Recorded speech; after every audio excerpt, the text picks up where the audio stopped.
Messy, messy, messy. Let's talk Love is Blind, episodes 7 through 9. In the dim light, in the spotlight, in the dim light, in the spotlight, in the dim light, in the spotlight, in the dim light, in the spotlight, in the dim light, in the dim light, in the dim light, in the dim light. Welcome Tell me back sweetly, to the baby. Parker's Couch. And in the spotlight today, we are talking Love is Blind, episodes 7 through 9. And let's kick it off, y'all, with Steven and Monica.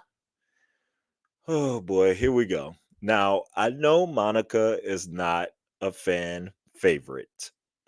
And she started off these set of episodes, kind of walking in that same Monica path. And the conversation about flowers, I know that had people all up in a tizzy. She is still complaining about these flowers and all these things. The way I look at this is Monica is was used to a certain type of lifestyle. And stand by what I said. Well, I feel like she's kind of trying to convince herself like she doesn't need that type of person who is about the designer bags and all this stuff. Um, she's convincing herself that it's okay not to be with that type of person. But if I'm gonna settle and I'm not gonna demand have some of those kind of criteria demands, you're gonna at least do the bare minimum. So can you live up to that? Now, it's people's opinions whether or not that's your type of person or not, or how you feel about that, right or wrong. But I feel like that's the principles she stand on. And if he promised like he's gonna do something, he needs to live up to that. She can come off as a bit materialistic and a bit nagging and continues to do that. But that's who she is. Now, the conversation they had about sets, that they continue, their sexual conversations are just so awkward to me. Like, it's nothing wrong with sharing your fetishes. You want to do that. You want to have like sexually explicit conversations, I feel like, with your partner where you're not afraid to talk about it. But it's something about the way that they engage in talking about sex that is just, it comes off a little bit childish, a little bit immature. It's not equally yoked, it seems. They're having sex and stuff, and it seems to be good and satisfying, but is it just me, or do you kind of get the ick whenever you hear them talk about sets with each other?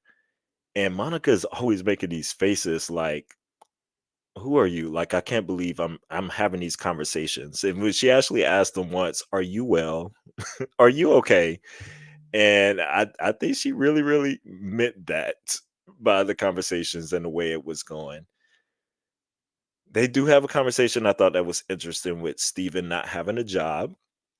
And he said he was worried about that coming back as an electrician, if his job would still be there and stuff whenever he gets back.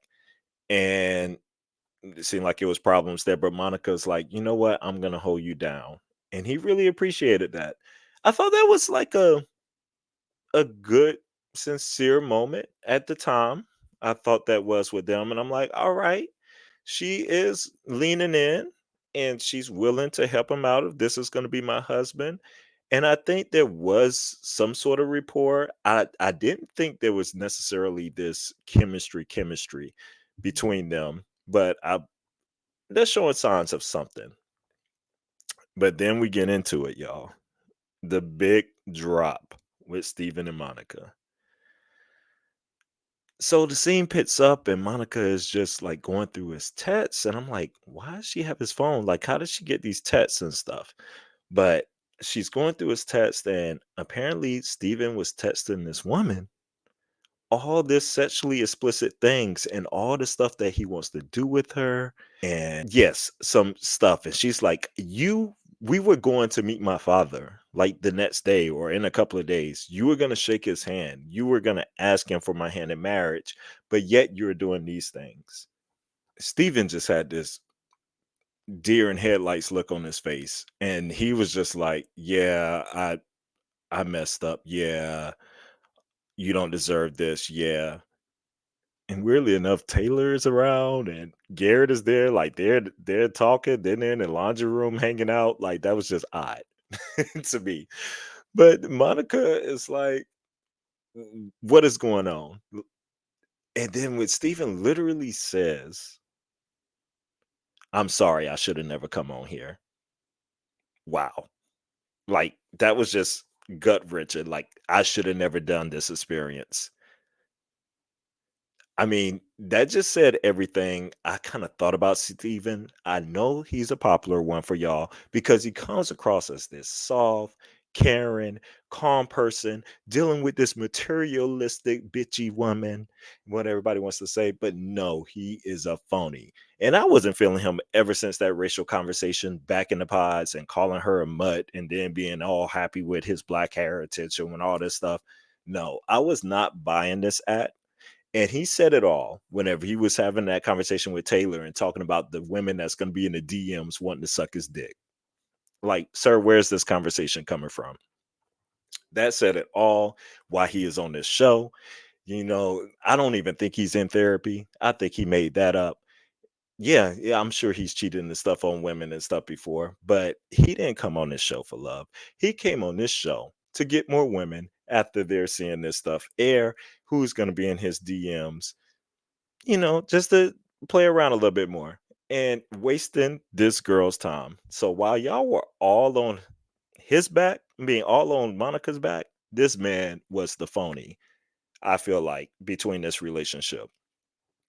I had to do some digging because I'm like, Monica, how did you even get to these texts? And she did do an interview and she was saying like that how Taylor and Garrett was texting everybody and how they were going to come around dropping off fall cookies for people. And so Stephen was in the shower and she thought it was a text from Garrett. So she was just like, "Hey, babe, like Garrett is texting us back, and I'm just gonna respond to him. Why do you not have a password on your phone, sir? First of all." And he did. Stephen had a joke in some interviews after this where he recommends guys get a password on their phone. Okay. But she goes in the phone, sees Garrett, but she notices another woman's name right there under his. And of course, she goes digging. And then she goes digging all the way back from the beginning where their messages began before the show. So they have a history there up until the current stuff of what's going on. And she said the most kind of disappointed thing that she saw or that hurt her the most was he had a line that said, "No one has been able to satisfy my fetishes like you have, or satisfy my kinks the way that you can." This is after they had been together and doing all this stuff. So that would be a crushing blow. Do y'all think he was really at a sleep study too? Mm-mm. He tried to say he was, yeah, I was at that sleep study. How are you going to be drunk? He was saying he was drunk testing and doing all this stuff. But then one minute you're drunk, the next minute you're at a sleep study and how you even text him where you're at. None of this makes sense to me or what's going on. The man is not trustworthy. But the funniest part whenever she said, "Run me my money back, Venmo me the money I've been doing with been sending you the last couple of days, taking care of you." He went right to that phone, pulled it out. We heard the ding, and I'm like, did you really need her money in the first place? How you going to be able to pull out whatever she gave you right back out if you don't have no job? Unless you was just letting it sit there. That was confusing to me. But they're gone. Didn't believe them in the first place. Bye bye. Adios. See you later. Peace. Can we get into Tyler and Ashley? I don't want to talk about anything but this kid situation. We get there to the end and the receipts start to drop. We've all been seeing all over about how Tyler has these kids, how he's not talked about with her, and we see it finally happening on camera. Now it's another odd moment because we don't know how they got here. I did see an interview with Tyler that someone did, and he was saying how when doing the application, they asked him if he ever revealed that he had kids, and he was like, "No, he never revealed that on the application." Question wasn't asked, and was talking about why. I asked him why he didn't reveal this to her, and he says that he was just waiting for the appropriate moment, waiting for the right time. Well, sir, that would have been right from the beginning in the pods when you're trying to meet someone to be equally yoked with. I think you should share the fact that you have kids. Duh. And he says he shares this off screen with her, and she wanted to make sure that it was on screen and stuff and being recorded. And, you know, he said he obliged and he was willing to have the conversation on camera. So she's talking about it, and she asked him, "So, how many kids you have again?" And he says, "Three." He says that. I think he said two girls and a boy, if I don't remember. She's like, "Three kids." And she refers to him as like the sperm donor. So you set up this conversation in a way that you just donated this sperm, as she said, helping this couple out. I don't buy none of this. And all the receipts that we done seen drop, it definitely seems like more than the sperm donor situation. This conversation was disappointing, uncomfortable. Ashley was clearly hurt and blindsided by all of this. My question is, what's going to happen after this? Because, Ashley, if you walk down this aisle with him after this information, I got more questions than I should have about you. Because right now, you're like one of my favorite people. You're up there in the running of one of the people I enjoy the most. Tyler has gone several notches down after this situation, and he seems to be like a total manipulator.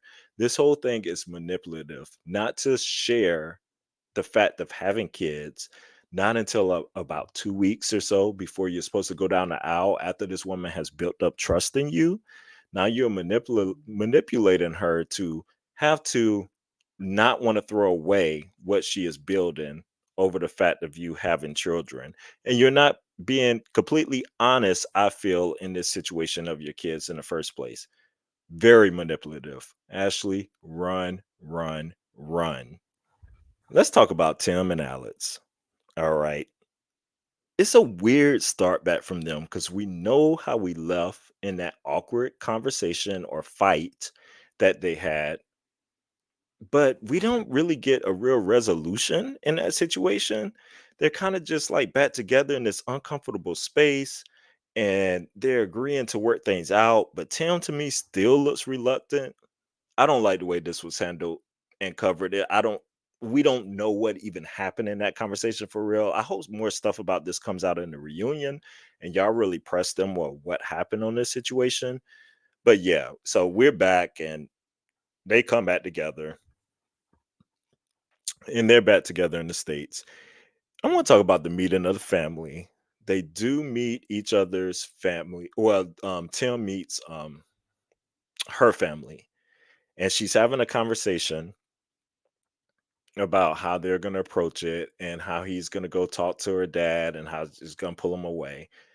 The family is interesting. And I guess it's kind of like how I feel about Alex. I feel like I don't know a lot about her. And her family seem really quiet, really reserved. They do seem like they probably are a close family, but they really keep to themselves and don't share a lot. And I was kind of getting that feeling. And I still don't know much more about her after meeting the family. But one of the most touching scenes I feel like was whenever he did get a got them away, and he talked to the dad, and the dad has MS. And if you remember, his proposal was like a letter written to her father, and he shares that letter, and it's just such a beautiful moment and brings the fathers to tears, and he does offer, give his blessing. I feel like this is so old. This is like we still do these traditions. This wanting a blessing, I guess, it's cute and all and traditional, but it's just really weird. People are not your property. We're not selling off women for whatever, for money and all these things anymore in life. Like you're not getting something to your family for offering your daughter's hand in marriage to someone.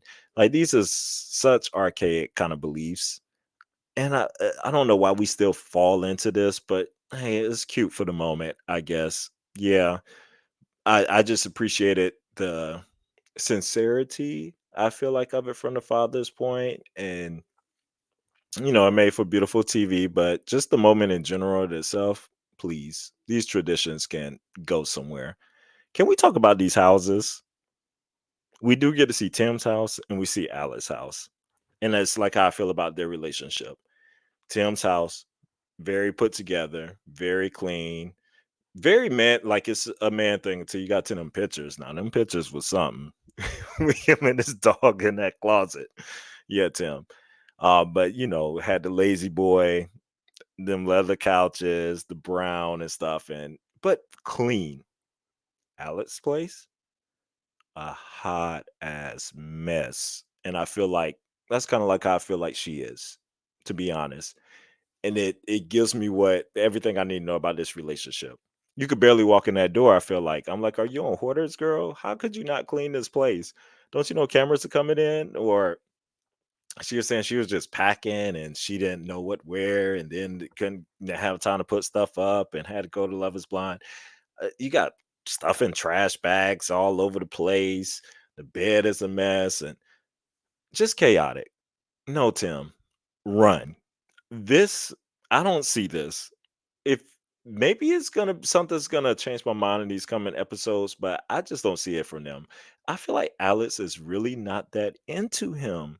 I can't shake that feeling. I feel like she just really isn't. But we'll see what happens. Now, y'all know if you saw my other videos, Ramses and Marissa, they're my favorite couple. But are they equally yoked? I don't think so after these set of episodes. However, I think they had the realest conversations and some of the best conversations I've enjoyed on the Love is Blind series. Not gonna lie.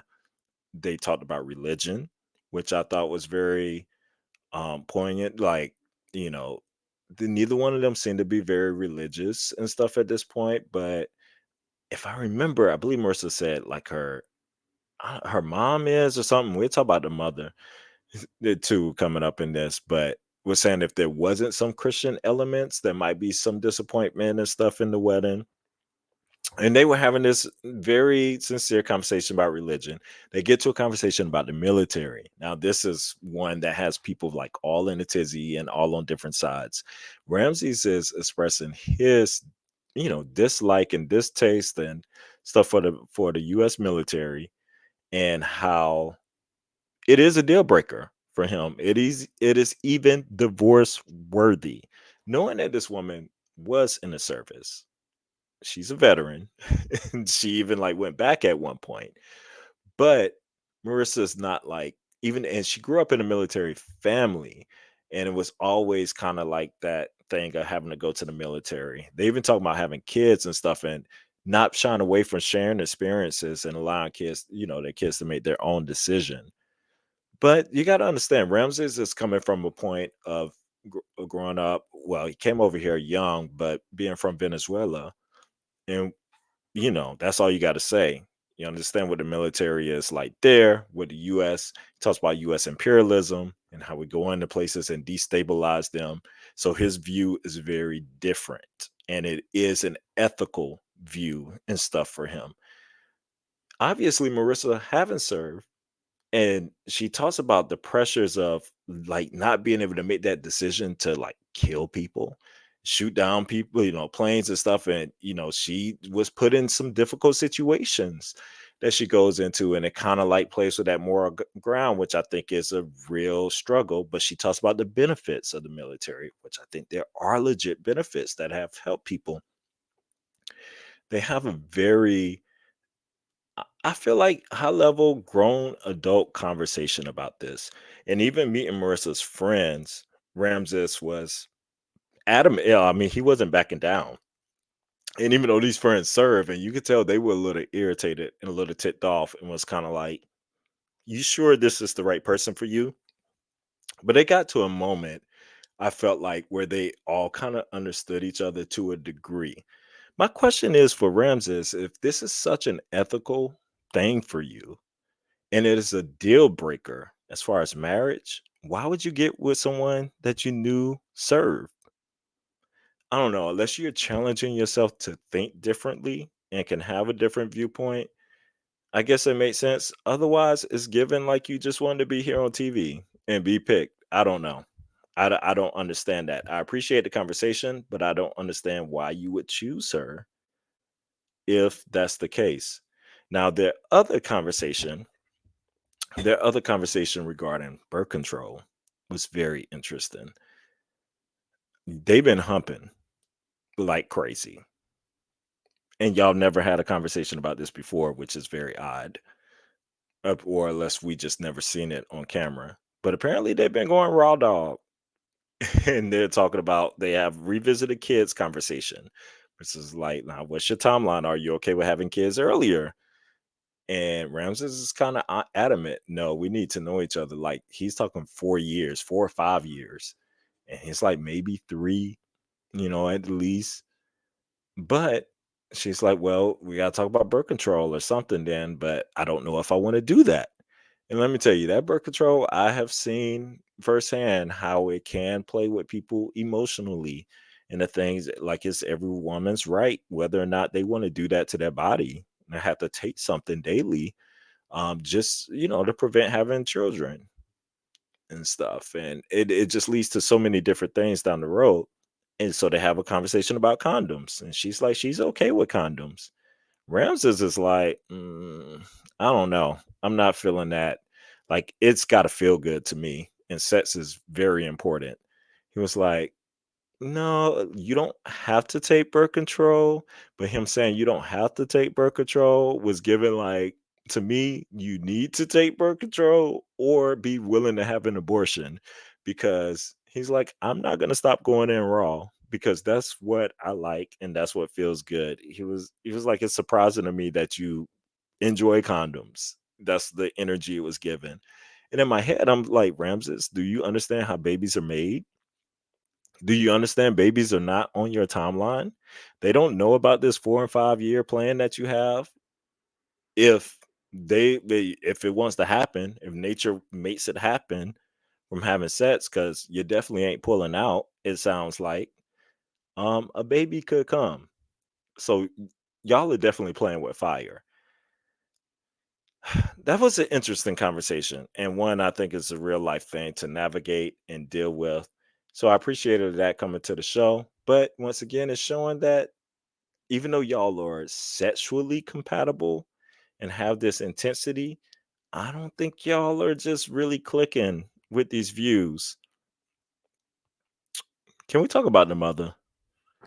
So Ramses does meet Marissa's mom. I'm so curious what y'all think about this. That mom was a lot. Now, we are not going to sit here and pretend that she wasn't. She comes out there, face all hard, like looking disinterested, just saying like how your style is shit. You look like an 80s disco. Talking about his hair. Nah, I don't care about them two little locks you got going down.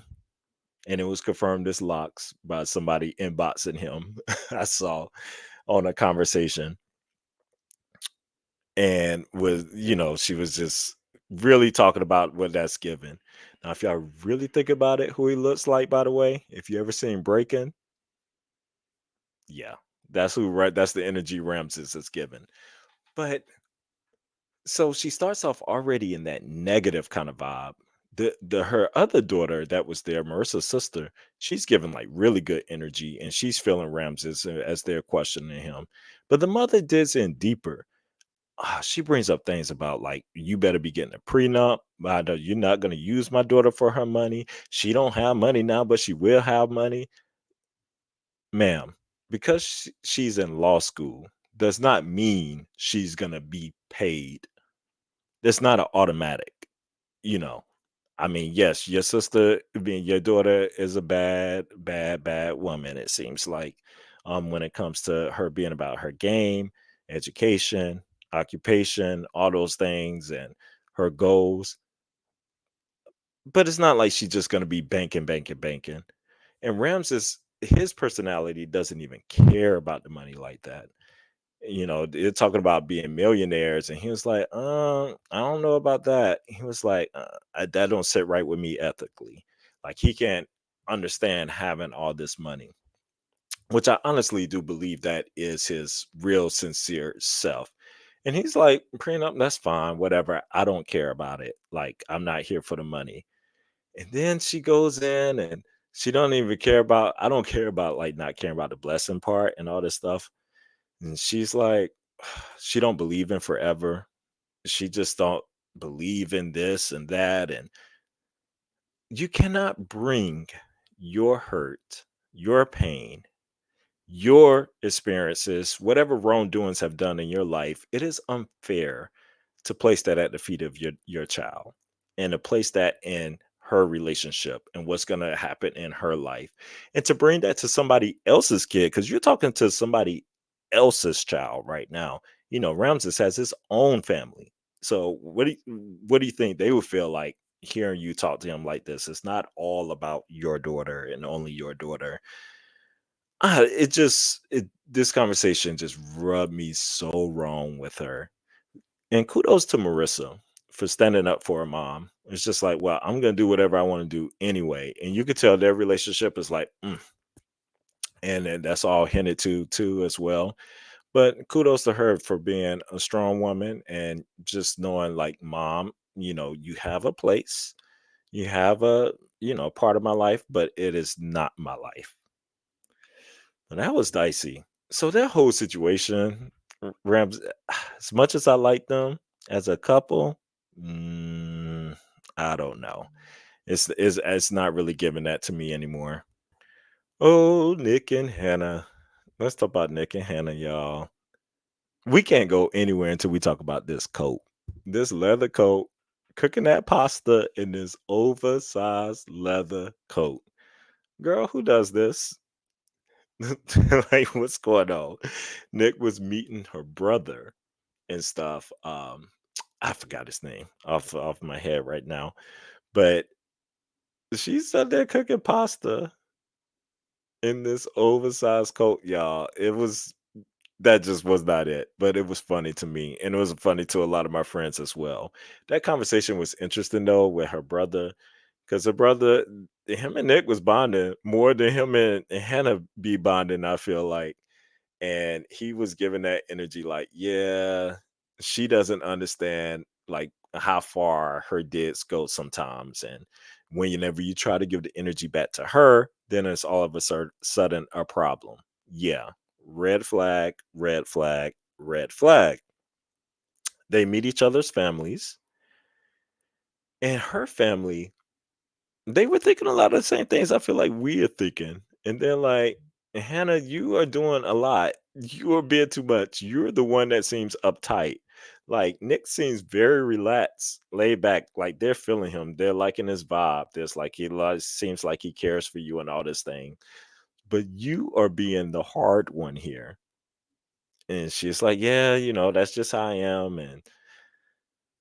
And the dad was just like, just don't do too much. Just think about what's important. Does he love you? Seem like someone who you can trust and all these things. But she was doing a lot, and she belittles Nick a lot. And meeting the other family with Nick's mom, she really loved Hannah. And Hannah was totally different. I feel like in front of his family, and she gave really good daughter-in-law energy, and her and the mom bonded, and the father and stuff there. Like everything seemed good there. But it did, as hard as she is, it did make I had my questions about Nick here. Okay, living with your parents, nothing wrong with that. Saving up money, doing that. I can respect that. Y'all are close. And when I met your father, I kind of understood Nick some more. It seems like he's kind of getting somebody like his mom, but a little bit extra more than his mom seems to be.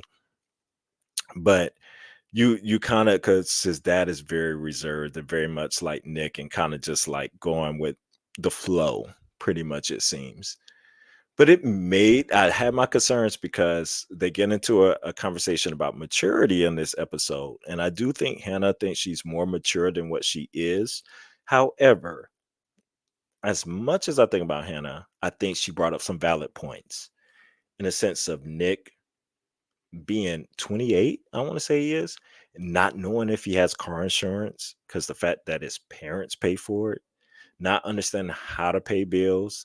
They were having a conversation about stocks, and it just was like Nick had no idea what was going on. Financially, he's not very financially literate. And Hannah's like, I had to be in position since I was 18 to take care of myself. So I know about these things and, getting into that. And I do think that is a valid conversation. The way she has the conversation is very irritating and not very mature, I feel like. But talking about these things are important. And Nick gives me, really baby and having to grow up. And even the mom talks about, maybe she coddled him a lot and she understands that, or was too spoiled. I can't remember the exact words she used, but she wouldn't take anything back because he loves his family and those are memories and stuff he wants to do with his kids. I get both parts of that. But you got to let people grow up. And I did see in the later video that Nick now has his own place in Tyson's Corner, and he's doing well. This works out if you do have parents that you're able to live at home and they're able to do these things and you're able to save up. Yeah, go all for it. But you should know how to do these things. So it's going to be a learning curve and stuff there. Overall, I don't think they are a match. I just really don't. Most of these I don't know if any couple is really a match, to be honest. But Hannah still, it's too much. She is too belittling. She is just too demanding for me, just too aggressive in the point standpoint where it's not respectful. I feel like. And what's up with all that cleaning? We all like to be clean, but like, what are you vacuuming and dusting? Like, it's giving OCD at that moment. So Garrett and Taylor are painted to be the perfect couple, I feel like, in these setup episodes. But we find out in the previews coming up, things may not be just as they look right now. We'll see what comes with that. However, in these setup episodes, we do meet Garrett's parents, and Taylor gets to meet them. I'm sorry, y'all. Them parents were not feeling her. They were not. It seems like putting on for the camera, whatever safe face they could at the moment, but I was reading no. And all I could think about is in the pods of Garrett saying, I only dated white girls. And I was getting that feeling from the family, no doubt. Just me. I don't know if y'all were.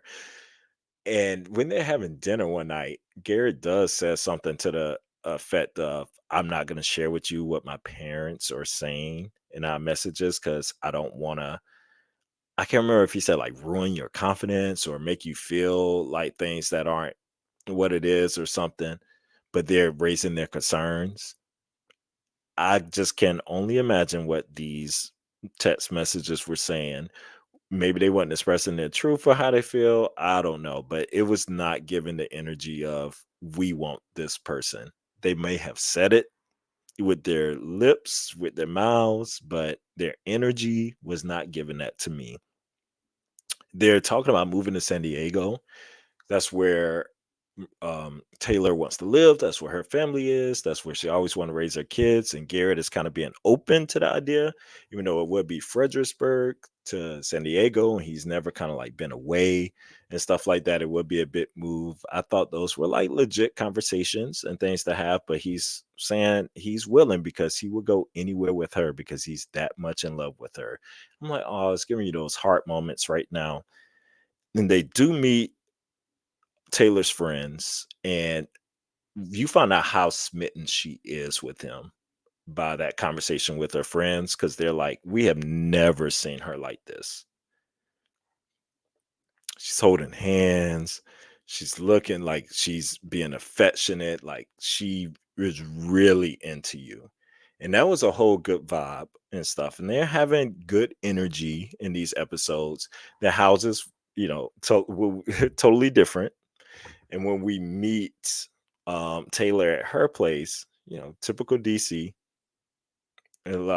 many of us live in the shared kind of homes and things like that, and she's in the basement. The refrigerator was empty, nothing but like a glass of wine, something like that, and not the cleanest as well. Like it's given two totally different paths going on here. It does make me curious with them. I feel like there is a genuine kind of like that's developing and stuff with them, or curiosity. But as soon as a challenge comes, I just don't have the confidence that they can make it through.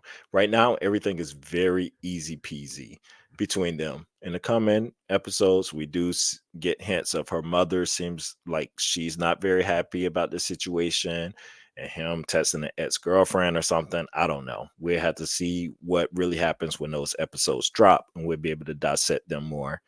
But right now, they probably are the strongest couple of what's being shown, and that says a lot. This season of Love is Blind, mm, it's not giving love, y'all.